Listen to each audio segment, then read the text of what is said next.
Hello বন্ধুরা, জ্ঞানজ্যোতি coaching সেন্টারের পক্ষ থেকে তোমাদের সকলকে জানাই আরও একবার স্বাগত। আজকের ক্লাসে তোমাদের সঙ্গে আলোচনা করব রাজপুতদের উৎপত্তি সংক্রান্ত মতবাদ। তোমরা যারা কোচবিহার পঞ্চানন বর্মা ইউনিভার্সিটির অধীনস্থ বিভিন্ন কলেজগুলোতে পড়াশোনা করছো, তাদের জন্য আজকের ক্লাসে সেকেন্ড সেমিস্টার মেজর হিস্ট্রি থেকে কিন্তু আরও একটি গুরুত্বপূর্ণ টপিক নিয়ে আলোচনা করব। সেটা হলো রাজপুতদের উৎপত্তি সংক্রান্ত মতবাদ নিয়ে। এর আগের ক্লাসে আলোচনা করেছিলাম তোমাদের সঙ্গে যে রাজপুত কারা, সেখানেই কিন্তু রাজপুত কারাও রয়েছে এবং রাজপুতদের যুগ কী বলা হয় সেটা নিয়ে কিন্তু আলোচনা করেছিলাম। তোমরা যারা আগের ক্লাসটি দেখোনি তারা কিন্তু আগের ক্লাসটি দেখে তারপরে আজকের ক্লাসটি দেখতে পারো, তাহলে তোমাদের বুঝতে কিন্তু অনেকটা সুবিধা হবে। তাহলে রাজপুতদের যে উৎপত্তি সংক্রান্ত যে সমস্ত মতবাদগুলি রয়েছে, সেই মতবাদগুলি কী কী মতবাদ রয়েছে সেটা নিয়ে কিন্তু আজকের ক্লাসে আলোচনা করব।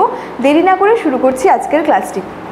দেখো, এই যে রাজপুতদের যে উৎপত্তি হলো বা রাজপুত বলতে কাদের বোঝানো হয় বা এই রাজপুতদের যুগ বলতেই বা কাদের বোঝানো হয়ে থাকে, তো মূলত রাজপুতদের যুগ কিন্তু এই মধ্যভাগের ইতিহাসের কিন্তু একটি বিশেষভাবে কিন্তু গুরুত্বপূর্ণ অধ্যায়। কি বলা হয়েছে দেখো, হর্ষোত্তর যুগে উত্তর ভারতের রাজপুত জাতির যে অভ্যুত্থান, সেটা কিন্তু ভারত ইতিহাসের ক্ষেত্রে একটা কিন্তু গুরুত্বপূর্ণ ঘটনা এবং রাজপুত জাতির উৎপত্তি সংক্রান্ত কিন্তু বিভিন্ন মতবাদ কিন্তু সেটা কিন্তু রয়েছে। বিভিন্ন ঐতিহাসিকদের কিন্তু বিভিন্ন মতবাদ রয়েছে। সেই মতবাদগুলি থেকেই আজকে কিন্তু মূল তিনটি মতবাদ নিয়ে কিন্তু আলোচনা করব। সেই মতবাদগুলি হলো, প্রথমে যেটা আছে সেটা হচ্ছে অগ্নিকুল মতবাদ। এবার ওই অগ্নিকুল মতবাদ সম্পর্কে কি রয়েছে সেটা বলবো। তারপরে হচ্ছে 2 নম্বরটা ভিনসেন্ট স্মিথের মত, অর্থাৎ ঐতিহাসিক ভিনসেন্ট স্মিথ এই সম্পর্কে কিন্তু তার মত দিয়েছেন। তারপরে যেটা আছে সেটা হচ্ছে বাণভট্টের অভিমত, অর্থাৎ বাণভট্টও কিন্তু এক্ষেত্রে যে তার কিন্তু মতামত দিয়েছেন। তাহলে হর্ষোত্তর যুগের উত্তর ভারতে তাহলে রাজপুত জাতির যে অভ্যুত্থান সেটা কিন্তু উত্তর ভারতে হয়েছিল এবং সেই ক্ষেত্রে কিন্তু একটা গুরুত্বপূর্ণ কিন্তু ঘটনা। প্রথম যে মতবাদটা রয়েছে সেই মতবাদটা হলো অগ্নিকুল মতবাদ। এখানে কি বলা হয়েছে, ব্রাহ্মণ কবি চাঁদ বরদাই মনে করেন যে বশিষ্ঠ মুনি 14 দিন ধরে কিন্তু যজ্ঞ করে বীর যোদ্ধাদের জন্য প্রার্থনা করেছিলেন এবং বশিষ্ঠ মুনির যজ্ঞের আগুন থেকেই প্রতিহার, চৌহান, পারমার, চালুক্য, গাহরওয়াল, চান্দেল্য প্রভৃতি যে রাজপুত জাতি, সেই রাজপুত জাতিগুলির কিন্তু আর কি উদ্ভব কিন্তু ঘটেছিল এবং এই অগ্নিকুল সম্পর্কিত তত্ত্বটি কিন্তু চাঁদ বরদাই যে ছিলেন তার যে পৃথ্বীরাজ রস কাব্য ছিল সেই কাব্যে কিন্তু উল্লেখ করেছিলেন। তাহলে অগ্নিকুল মতবাদ সম্পর্কে কি বলা হয়েছে, কিভাবে এই রাজপুত জাতির যে উদ্ভব ঘটলো।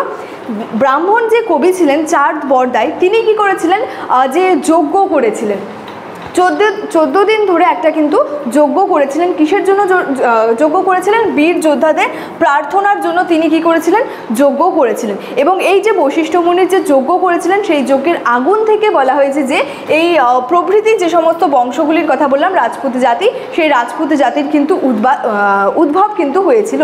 এবং এই যে অগ্নিকুল সম্পর্কিত তত্ত্বটি, এই তত্ত্বটিকে কিন্তু চাঁদ বরদাই যে ছিলেন তিনি তার যে পৃথ্বীরাজ রস যে কাব্যটি ছিল সেখানে উল্লেখ কিন্তু করেছিলেন। সেকেন্ড যে মতবাদটা রয়েছে সেটা হচ্ছে ঐতিহাসিক ভিনসেন্ট স্মিথের মতবাদ বা মত। বলছে সতীদাহ, জহরব্রত, অশ্বমেধ যজ্ঞ ইত্যাদি প্রথা কিন্তু ভারতীয় সমাজে ভারতীয়দের কাছে ছিল বহুল পরিচিত এবং ভারতীয় সমাজে প্রচলিত কয়েকটি প্রথা।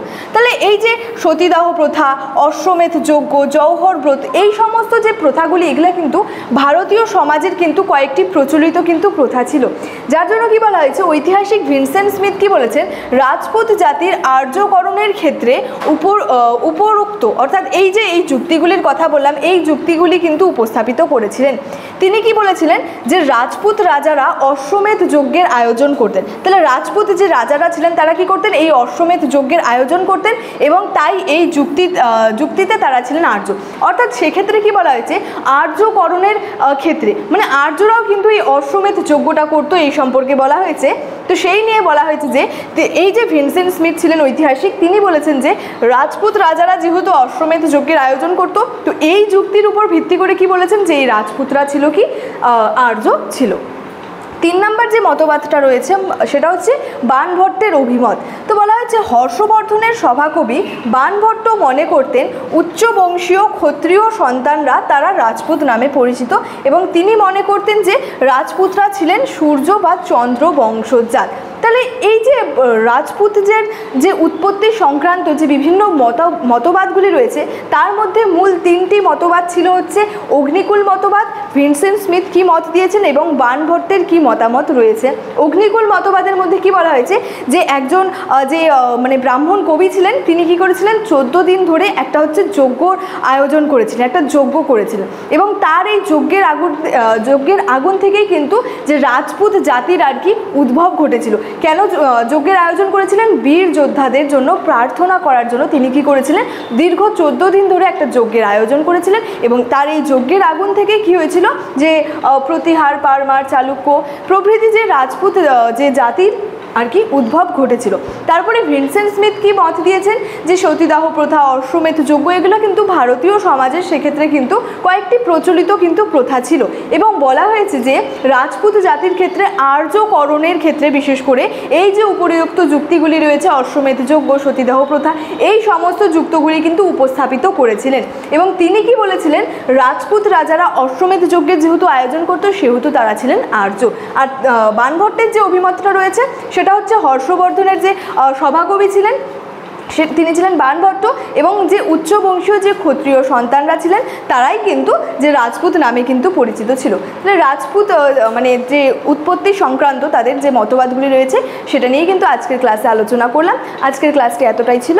ক্লাসটি শেষ করার আগে তোমাদেরকে একটু বলে রাখি যে তোমরা যারা ভাবছো আমাদের সঙ্গে এই সেমিস্টার অনলাইনে যুক্ত হবে, আমাদের থেকে নোটসপত্র নেবে, সাজেশন নেবে, তারা কিন্তু আমাদের হেল্পলাইন নাম্বারে যোগাযোগ করতে পারো। আমাদের হেল্পলাইন নাম্বার হলো 6295916282 এবং 7076398606।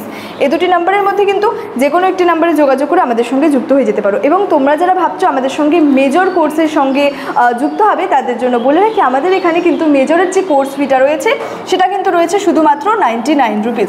এই 99 রুপিসের বিনিময়ে তোমরা কিন্তু আমাদের থেকে এই মেজরের কোর্সটা পাচ্ছ এবং যারা আমাদের থেকে এই মেজর কোর্সটা পারচেস করবে 99 টাকার বিনিময়ে তারা কিন্তু মাইনরের যে প্যাকেজটা রয়েছে সেটা কিন্তু সম্পূর্ণ বিনামূল্যে পেয়ে যাচ্ছ। তো দেরি না করে আজই যোগাযোগ করো আমাদের হেল্পলাইন নাম্বারে। আজকের ক্লাস এতটাই ছিল, দেখা হচ্ছে পরবর্তী ক্লাসে। তোমরা সকলেই ভালো থেকো, সুস্থ থেকো। Thank you so much, thanks for watching.